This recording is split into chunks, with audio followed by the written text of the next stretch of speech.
So who talks first? You talk first? I talk first? I talk first. I always talk first. Good morning, Vietnam! My name is Inigo Montoya. You killed my father. Prepare to die. The numbers all go to 11. Nobody expects the Spanish Inquisition! I got a bad feeling about this. 1.21 psychopaths. Shut the fuck up, Donnie! You can't handle the truth! To be or not to be? Not to be. Hey everyone, and we're back with the Film Geeks Podcast number 2, powered by Indian Nerve. If you haven't checked out our previous podcasts, the links are in the description below. Today, we talk about everyone's favorite friendly neighborhood webhit finally coming home. Then we also speak about the hilarious Baywatch reboot trailer. And then we have a John Cena movie trailer, which I'm thinking should inspire a drinking game when every time one of us makes a You Can See Me reference. So you take a shot, and finally a migraine-inducing intricacies of Westworld will be discussed by us. So today from Bangalore we have Abhishek joining in. Sup? And from Delhi we have Anir. Hello there. And we have Vinod from Chennai. Hi. And we have Aditya joining in from Goa. Greetings. We'll start with Spiderman. And we just didn't get one, we got two different cuts of the trailer. So let's just start the nitpicking already. Abhishek, what's your take? I like the trailer. That goes without saying. I mean, Spider-Man is one of my favorite comic book heroes of all time. I think the J. Michael Straczynski's run on Spider-Man inspired and me to pick up comic books and try, inspired me to look at comic book storytelling as a very serious way of communication and a very serious way of looking at art. I was really excited when I saw him. When I saw Spider-Man in Civil War, and I was really glad that finally, the actual homecoming has happened. And I'm really, really, really excited for a Spider-Man film, which I haven't been in for a decade, because the last good Spider-Man film, in my opinion, and I think I speak for lots of people on this forum and also online, was the second Sam Raimi Spider-Man film. So I'm really hopeful that it actually lives up to all of our expectations, because Spider-Man is a property which should be done in the respect with the respect that it deserves. So Aditya, what's your take? Yeah, I think I overall agree with Abhishek. Spider-Man has always been one of my favorite superheroes. Actually, I would rank him like third on the all-time list after Superman and Batman. Always more of a DC guy. I really like the tone of the trailer. It's like pretty much what we've gotten used to from Marvel, but this one seemed even a little more light-hearted than the usual Marvel fare. So I think I put that down to sort of the age of the cast. For once, I saw a comment on one of the YouTube videos which said that for once the cast of a high school movie looks like they actually are in high school, right? Exactly. So I really like that part. Love the Tony Stark bits in the trailer. He's going for a hug.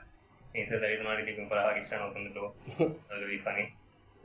And I know we're going to talk about Baywatch later, but that 1 second of Marissa Tomei in this Spider-Man trailer was greater than the entire Baywatch trailer for me. Okay, so Anir, so what are your thoughts on the homecoming? I like the trailer too. I think it's pretty interesting. It looks interesting. Like you said, finally Peter Parker looks like a school-going guy, like he's portrayed in the movies. Sorry, the comic books most of the time. And this trailer, it gives a lot of things to look at, and you've seen the new dress. And like Abhishek also said, the last good movie was Spider-Man 2. After that, we had a horrible debacle. This Andrew Garfield movie, Spider-Man, and I don't know, I didn't enjoy those movies too much. I didn't watch them. They were too high budgeted, but there's one thing that I'd like to point out, that a lot of these actors are actually, from Disney-based movies and the Disney and universe, and so that's why you get that whole feel where they are actually kids, because they actually are, which is probably something that Marvel is trying to do very consciously and trying to cater to a very young generation, which is actually good. maybe they'll get into all the actual comics, Right. which might be good. Okay, so Vinod, will you be shitting on emo dancing Spider-Man like the rest of us? So Favorite Spider-Man. I like the way the trailer came out. The tone of the trailer was really good. The thing was, like, as everyone in the forum really agree, like the last good Spider-Man movie was Spider-Man 2. Because Spider-Man 3 was, I didn't consider like it was a massive mashup, and I didn't even consider Andrew Garfield as a Spider-Man because he was completely out of context of how a Spider-Man should be, how Peter Parker should be. And as everyone pointed out, that for once we have a Spider-Man who is actually playing out his age. And the other thing what I liked is, there is a lot of kind of diversity that is involved in this movie. You can see an African American, college sweetheart, and at the same time you get that Hispanic friend. Sorry.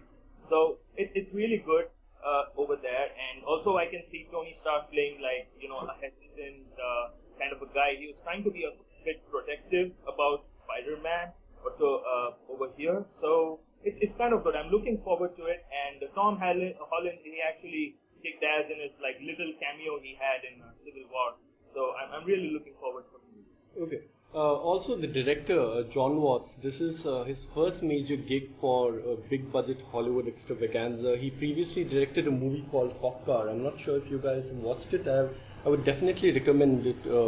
And that movie actually shows us that, he really gets kids and he actually knows how to direct the kids in a way that I don't see has been portrayed well since the 80s. Right. Another thing I would like to point out is, does anyone else get a very John Hughes vibe out of this? Because I definitely get a very John Hughes 80s vibe out of this, which is obviously a good thing.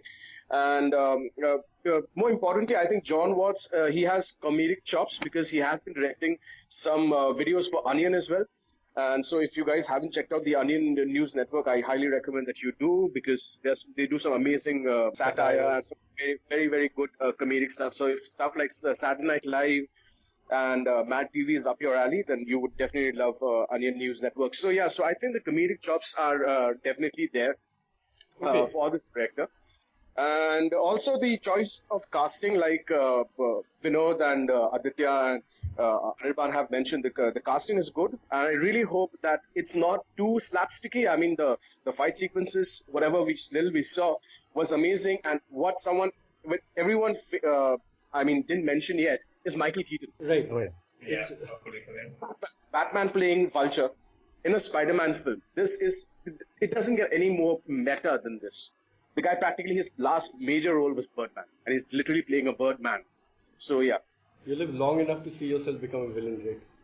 Yeah.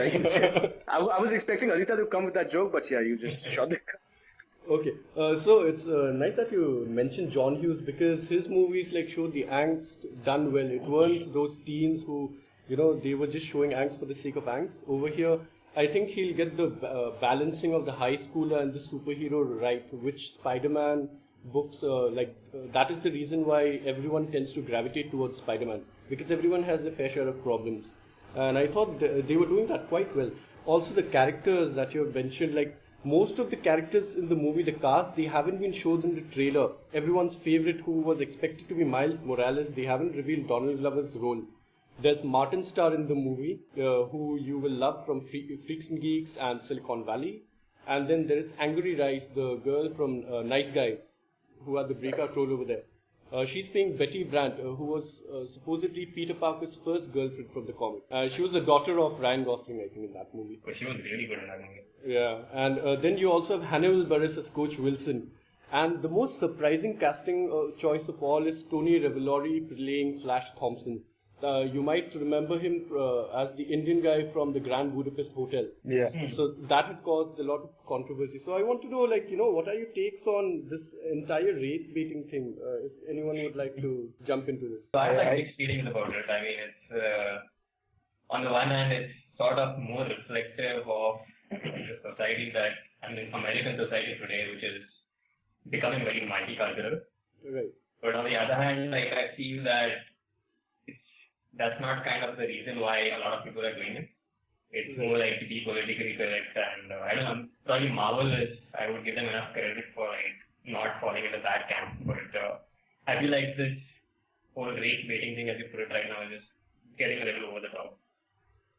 Right, exactly. To a point, it just does feel a bit forced, right?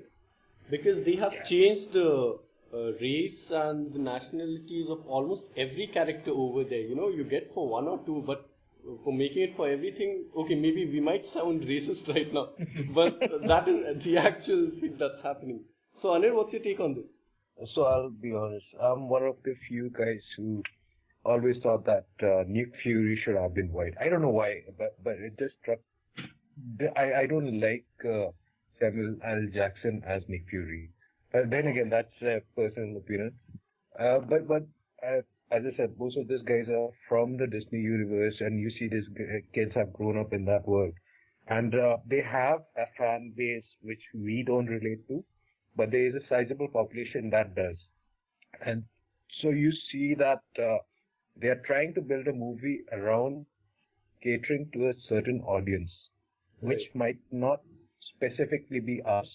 It is us also, but it'll primarily be those kids. That's what it's supposed to be, the target audience for this movie. And that's where it's not about the race, but it's about what the target audience in this case is. Okay, just to be fair, that Sam Jackson was actually Nick Fury in the Ultimate Universe. So that I just wanted to get that out. Okay, and one more thing. Do you think there was too much of Iron Man in that movie, Abhishek? Before we move on to Iron Man, I just want to speak a little bit about the race issue there. I think, and what Anirban said, just to for the lack of a better word, just to bootstrap on what he said. More on that later. I think,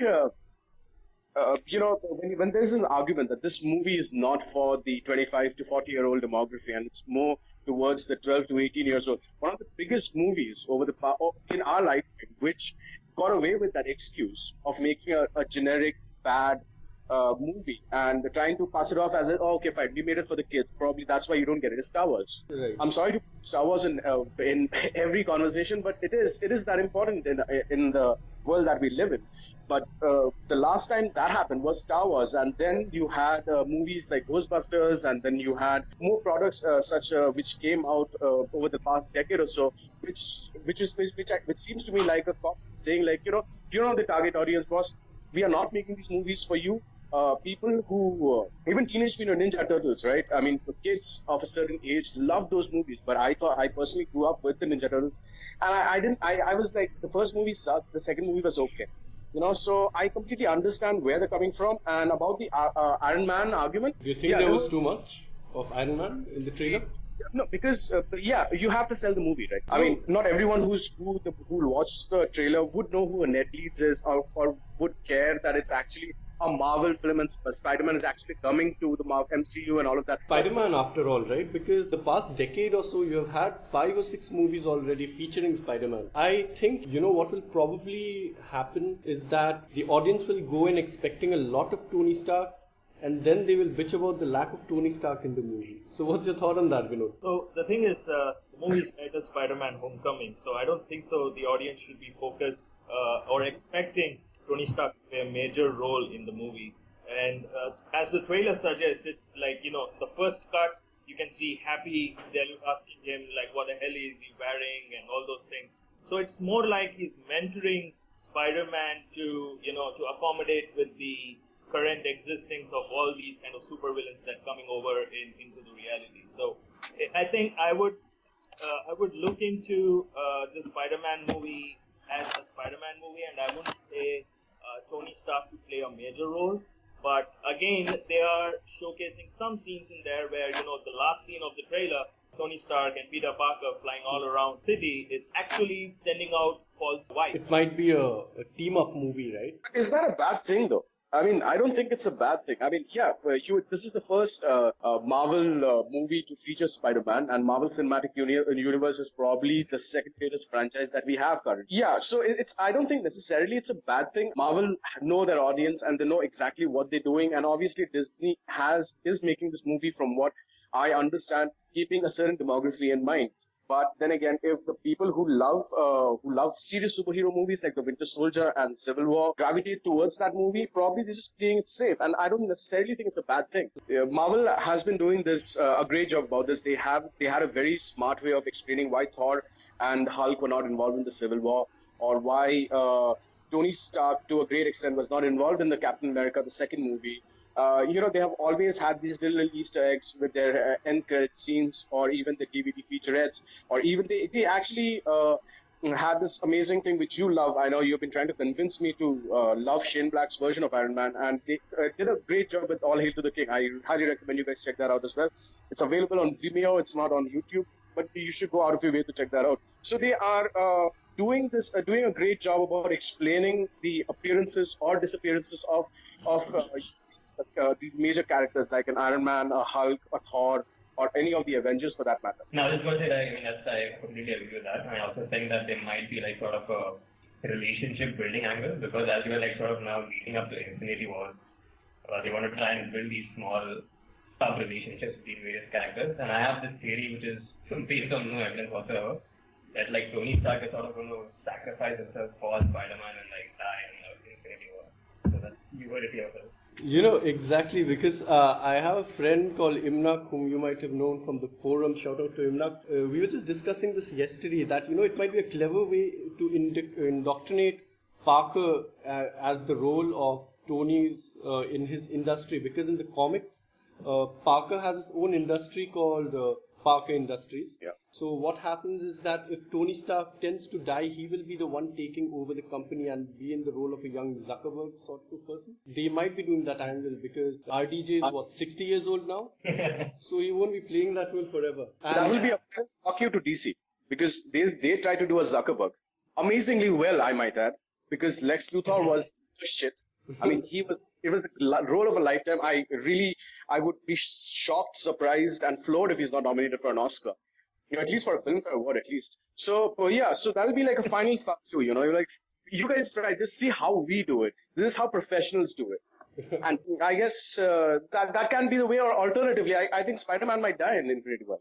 You never know, because I don't know how many. No, they have 5 movies tied in, I think. So I don't think he's gonna die anymore. What I think is that Captain America and Iron Man will certainly die, and because they have Miss Marvel coming in, they're gonna have the new Avengers line. So now we have our next movie that we would like to discuss. It's called The Wall. It's directed by Doug Liman, who also did movies like Edge of Tomorrow, which is the second time that we have referenced this in 2 weeks, and also Born Identity.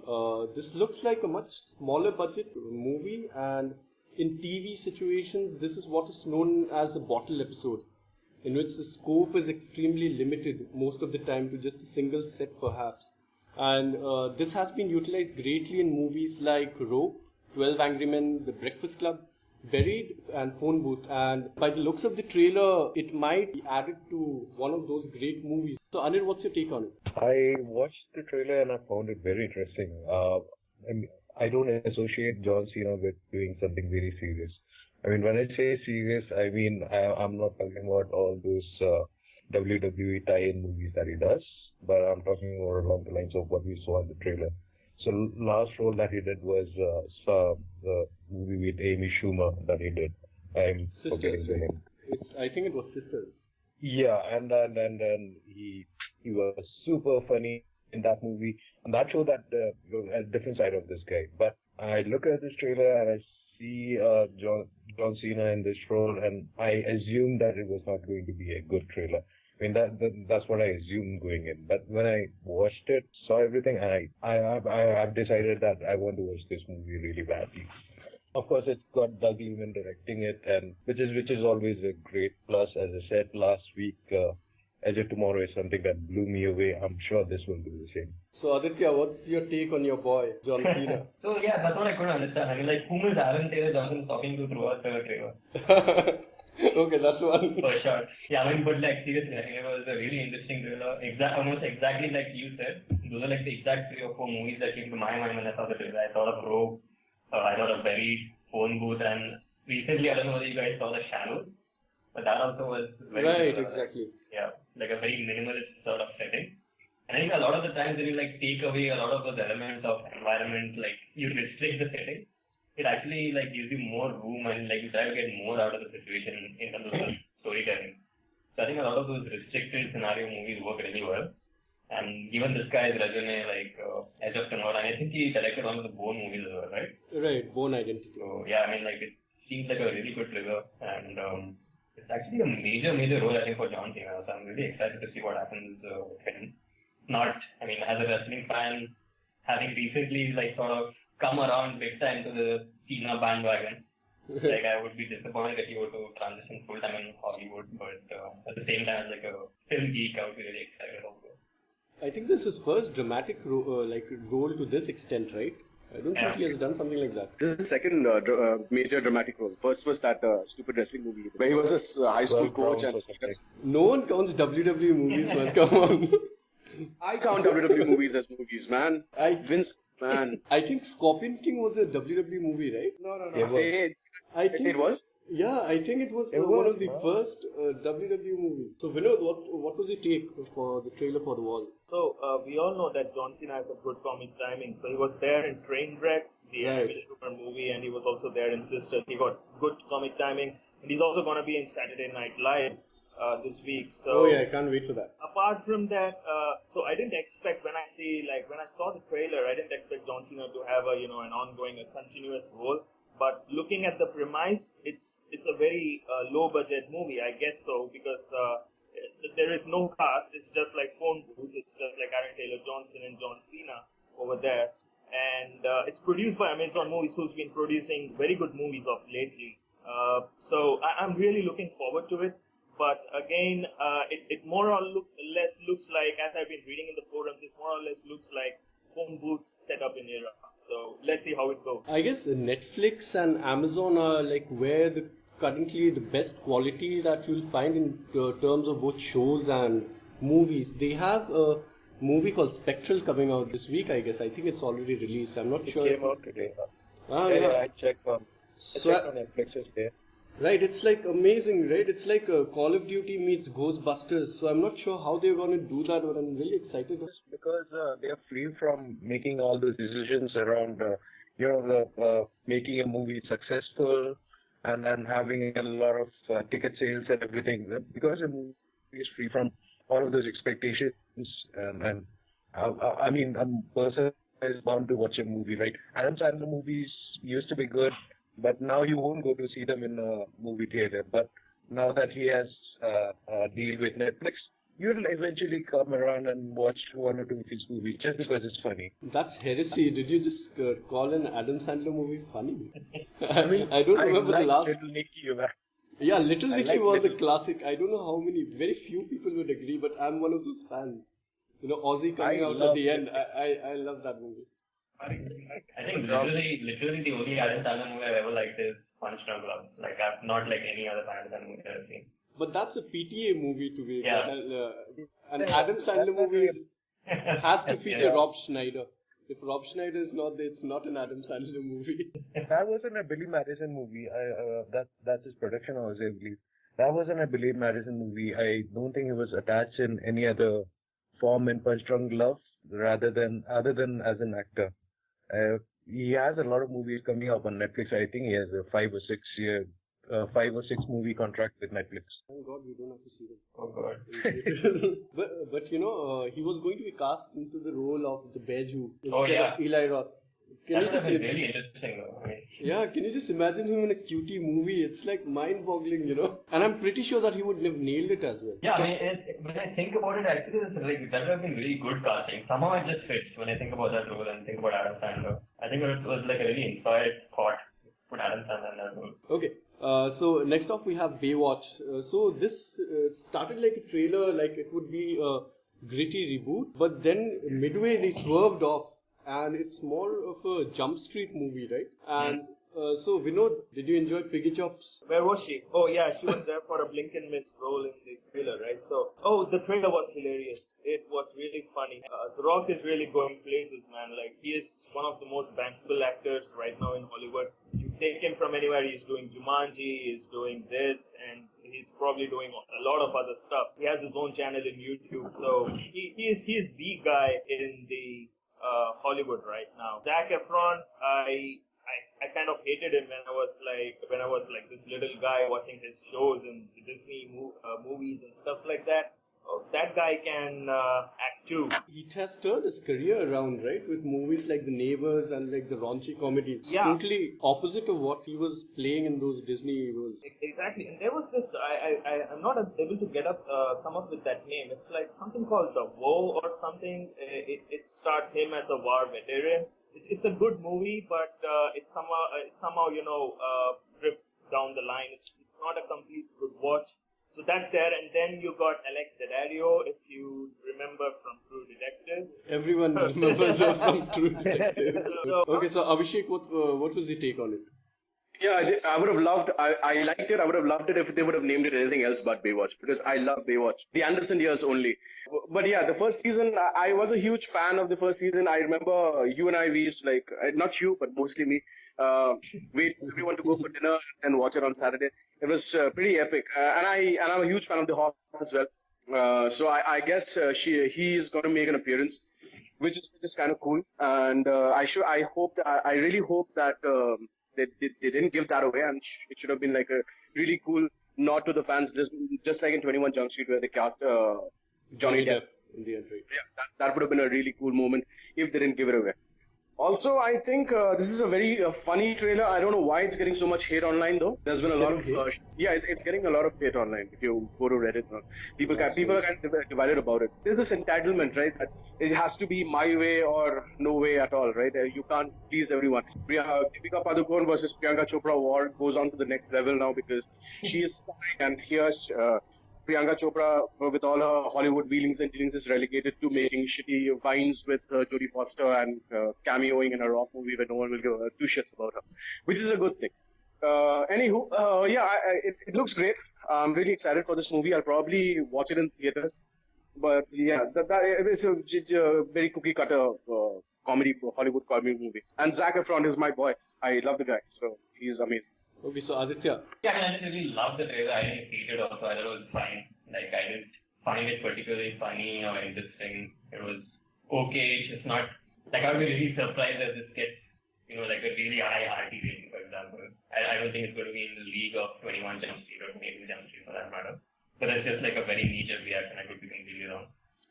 Maybe I didn't really watch the show Baywatch, so I don't really have any prior connotations. I mean, there's only one thing I think of when I think of Baywatch, and I think this trailer sort of hints at that in abundance. So I guess that's the only angle from which I watch. I might have a nugget of information that might convince you to like this movie. It is directed by the same guy who made King of Kong. So really? Yeah, it's by the same guy. Wow. He's Seth Godin. If you guys haven't watched King of Kong, it's one of the most entertaining documentaries that you'll ever see about competitive video games. So I highly recommend you check it out. This guy also made Horrible Bosses, in case if I'm not wrong. Horrible Bosses was okay, but if he made King of Kong, he can only stab that. Why would they promote it as from the director of Horrible Bosses if he made King of Kong? Yeah, exactly. Okay, Anir, give us a take. I agree. King of Kong is an amazing movie. King of Kong, A Fistful of Quarters, I think that's what the name was. And it's brilliant. But this guy was also attached to Pixels, which was the shittiest movie of last year. He was an executive producer. I don't think that counts. Yeah. Sure, let's go ahead with the assumption that King of Kong is the only reference point that we'll take for this movie. Yeah. For Seth Godin. But let's also think about the fact that this looks like a very formulaic movie.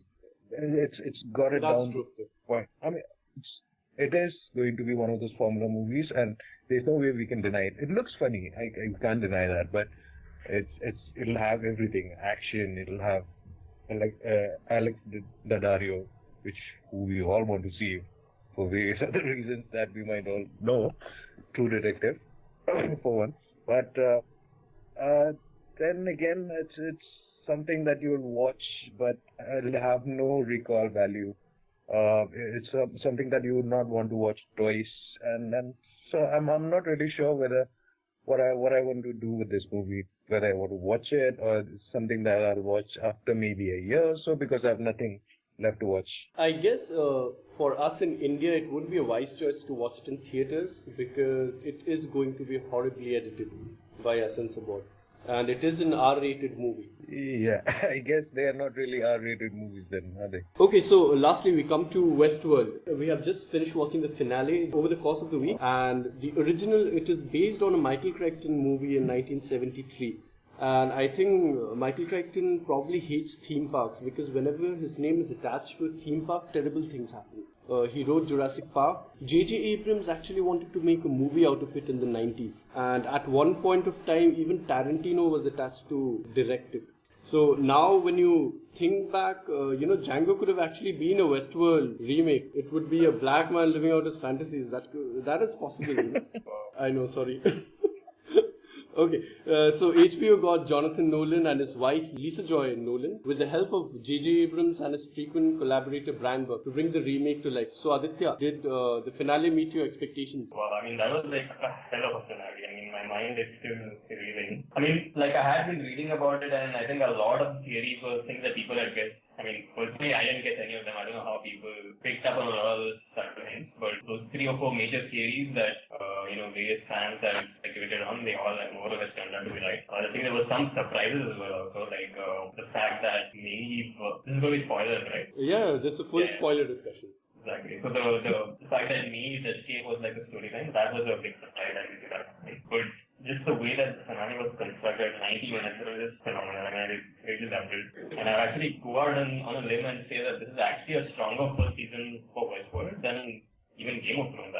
Because Game of Thrones, when you watch like the first season now, you can see some sort of rough edges, but like Westworld had none of that. So I'm like really highly impressed and highly intrigued with what's going to be happening. I don't know how many seasons it's going to have, but it feels like it's going to be really dense and really action-packed. There are 5 seasons that are planned, and they actually have in mind like what they want for this series finale as well. But as is evident with Rome, things always do not plan out as they seem to be, because if you remember, Rome was cancelled after 2 seasons, and it was another amazing show. Yeah. Vinod, how did you find the Westworld finale? Wow. So Westworld finale, it did, give us a full circle of a lot of theories that was going online. But the major thing which I didn't digest all the way was like Ford being a pro-host guy. He was always protective towards the host, though it looked to us like as if he wanted to play the higher god, as he would have the final say of what happens in the park. So that's something which I couldn't digest right away. But again, Westworld has always been that series where one view of one episode will not fill your brain. You have to watch it once or twice to completely understand, at least for me, completely understand what the whole show is all about. And we did have a frequent glimpse of now and then of what's going to happen in the future. So I'm kind of looking forward for the next season. Let's see how it goes. It was a bigger twist for me to find out that Ford actually wanted the hosts to find themselves. What Arnold was doing was that before they found their consciousness, they wanted to release those hosts, and that's why they ended up losing the mind. But Ford actually wanted them to find themselves, with the help of the maze, of course. And that to me was like a bigger surprise, because I always thought that he had that attitude towards the of being a god, like you had said. One more thing is that Anthony Hopkins' character, his name is, did you notice that his name was Robert Ford? It was a reference to Robert Ford, the person who assassinated Jesse James.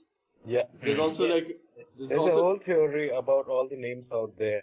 Actually, if you look at Bernard Lowe, his name was an anagram of Arnold Webb, who was Ford's partner. So there's all intricacies that there are a lot of things. To add on to what Raman had said, not to add on per se, but just to sort of talk about what Nolan does, Jonathan Nolan. If you look at his movies, they make more sense once you go back and watch them again, like Prestige did. It makes a lot more sense when the reveal has been made to you, and you have to go back and watch it, and then you start noticing those intricacies that have been placed.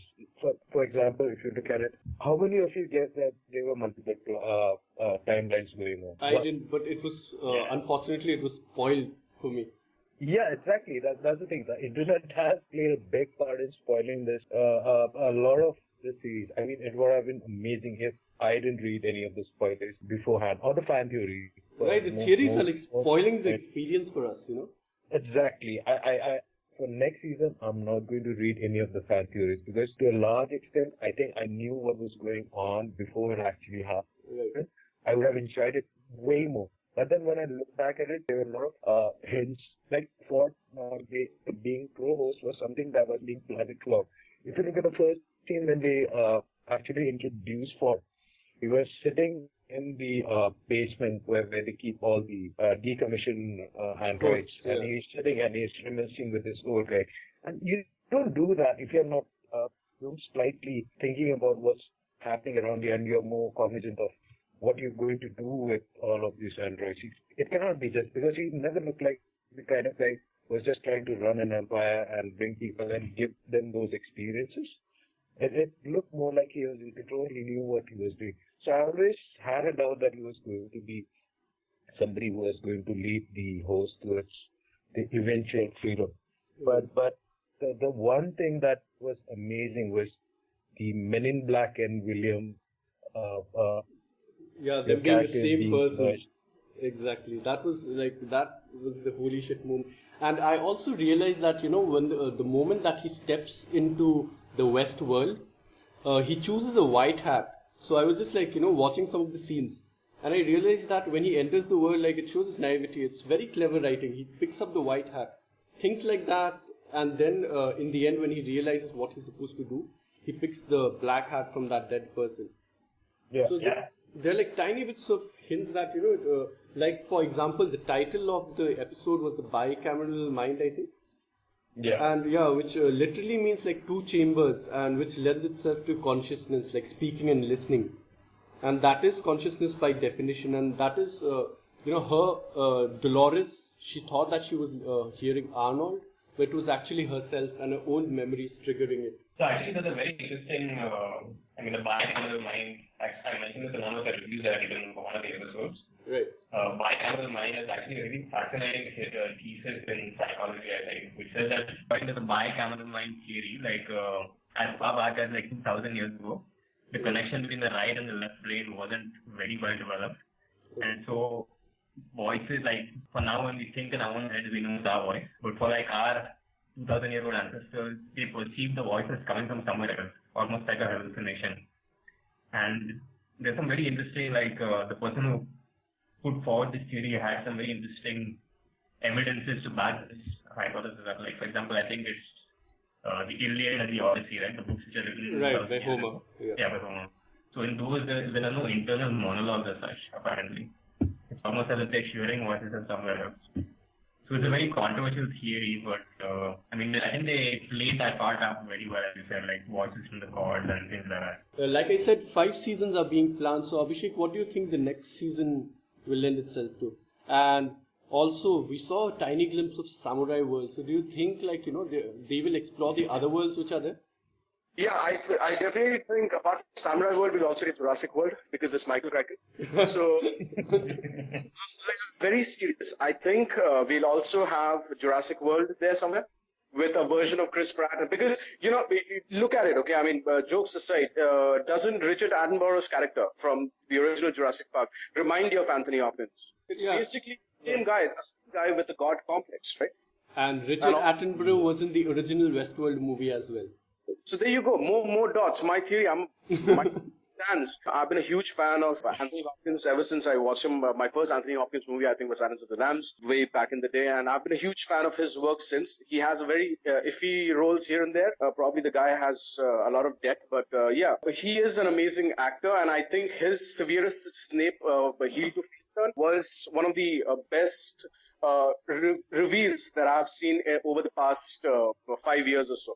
You know, that was an amazing transformation. And even if you had the spoilers for you, I think it's an indicative of how good a show is that didn't take away how much you enjoyed that show, even if you knew the spoilers. That's an indicative of very good writing. I think Sixth Sense also falls in the same category as Arindam would attest, because I spoiled it for him the years back. But yeah, so it doesn't take away the joy of the movie from you. You will love it. I mean, knowing even Harry Potter books, right? People who didn't grow up reading the books knew that Dumbledore was going to die. Spoiler alert, by the way. Dumbledore was going to die. Snape was actually a good guy, but it doesn't take away the enjoyment that you get from watching or reading such a property, which is, I think, indicative. So yeah, I really think Samurai World would be not a main focal point of season 2, but I think it will have a little bit of a part. I would be really excited if they introduce Jurassic World, though. But yeah, Samurai World should be explored. Okay, good. I also think Robert Ford is not dead. So there you go. That's another thing. I think, they cast him because he was an old person, and they were pretty sure that if they cast a big name such as that, they will pull people in. But I think he's permanently dead, and the reins have been handed over to Arnold. So what's your take on that, Vinod? Do you actually think he's permanently dead, or are they going to reboot him as well? He's actually dead, because now that the robots are taking over the whole thing, I don't think so. The main reason why he was working for the past 35 years was for the hosts to find their own consciousness and to free themselves out. So I think making him alive again won't give that much of an advantage right now over Westworld. So I think he's gone. What about you, Aditya? Do you think that's the end? Yeah, I think that's the end. I have more of a practical sort of reasoning for why I think it's the end, which is like Anthony Hopkins is like 80 years old. Yeah, exactly. And I don't think they would have risked signing him for 5 seasons, because there's simply no one who can step into his shoes if, God forbid, he were to die during the filming or something. So I think that's probably he had a 1-season contract and probably it, which is. But by the way, I mean, this is some of the most amazing acting I can ever remember seeing the end. He has to have that any lockdown, right? If you heard what I said I didn't say Anthony Hopkins is alive. I said Robert Ford is alive. So my theory is that Robert Ford has somehow transferred his consciousness to another host like an Arnold. So I definitely think that Robert Ford, the character, may or may not be Anthony Hopkins, but I definitely think because he has such a huge God complex that he would still want his legacy to live on. So I think that's my take on it. That's a really interesting theory, but I think, yeah, actually I really like that idea, but I think I would not want to see anyone other than Anthony Hopkins. How could anyone other than Anthony Hopkins sort of channel that? It would have to be him, I think, if they want to continue that character, right? Right, just to see how good he is, a Nerd Writer did a very awesome analysis of a scene from Westworld to show how good Anthony Hopkins is. So I would highly recommend everyone to check that out. Okay, so the final question for the day. Does this show make a better binge watch, or a weekly episodic watch is better suited for Westworld? Anir? That's a very interesting question. I think the weekly watch was what I would actually prescribe to at this moment. That was the format that I was following. I don't know if you know, but it's something that is available to stream on Hotstar. I don't have a cable connection, so I can't do any of that. And then I just have an office laptop, so I can't even download. So streaming is the best option for me. So Hotstar has this, and that was the format I was following. And it didn't actually bother me at all that I was not getting to watch the next episode, because I had a lot of time to think about what was going on. Because it is a very deep TV series with a lot of things going on in it, and then a lot of intricacies that you have to pay attention to. And if you don't, then it's just going to fly past you. Like if you look at the movies that were there, that the TV series has been based on, you'll get there are 3 distinct worlds that are there. Now, one of them was Samurai World, and other one was Roman World. One of the things that have not been explored is the role of Delos, which the Men in Black own. There is another movie after Future World that was shot in 1973. After 2 years, they made another movie, which Future World. Right. Yes, which actually tells you what's going to happen with what the role of Delos was in all of this, and what they intended to do with the power. So it's much more nefarious than it is. And even if they're incorporating any of that in this. It's going to be one awesome season, and it's going to, as I said, it's something that you'll have to watch again, each of the episodes, and each of the seasons again at the end for it to make sense. And if you binge watch it in one go, then it sort of loses a lot of its effectiveness, I believe, because you're not going to binge watch after you just binge watch the whole TV series. Right, exactly. I thought the episodes, they were so brainy in nature that you had to think over them, and a week was like a perfect time for you to come up with those theories, expect. So Aditya, you binged, right? Oh no, I was watching weekly. No, I think I agree with you guys. There's just too much happening and it's really intellectually dense. Even there have been a couple of episodes that have closed off for 2 minutes and I've lost the thread of the whole thing completely. I had to rewind and go back and watch it. So I think it's really sort of heavy going in that sense. As Anir said, you need some time to absorb it and really appreciate it. And this is the kind of thing that really gets better with repeat viewing. So I at least probably wouldn't be able to time it as well in a binge watch format. Vinod, would you be binging on this anytime soon? So I had actually watched, apart from the season finale, I watched each of the episodes twice. So I'm more like, watching it the day it is aired, and then again I watch it on a Friday. So it's too much of information in there which you have to take it in, and I enjoyed watching both the times. Like every time I watched an episode, I liked it. I get to know things better, especially the timeline feature which Anir was mentioning earlier. I figured it out when they were showing Lawrence in one particular episode where he was dead, and towards the end of the episode he meets Dolores and Billy.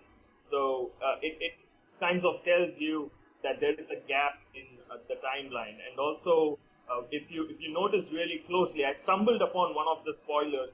Was I noticed the logo of Westworld was different between the time when Billy was sitting in and when the old Robert Ford was inside the Westworld universe. But do you still think? I just have a question for you. Do you still think that Elsie is alive by any chance? According to TV rule, if you don't see a death on screen, that person is not dead. Yeah. Exactly. So that's one of the questions. Because she dies just like that all of a sudden, and I forget the character name who goes to look out for her. The third Hemsworth, Lesser Thor. Yes. Ashley Stubbs, I think that was his character name. Yeah, Right. the Expendables guy, right? He's the one in the Expendables? Or No, that's the other brother, Liam. Oh my The god. one who did. He's He's the one no one cares about. Yeah. Nobody knew existed. I mean, look at it. Even in the Westworld universe, he disappeared and nobody cares. There's also another factor. It's that, the pacing, it's quite slow.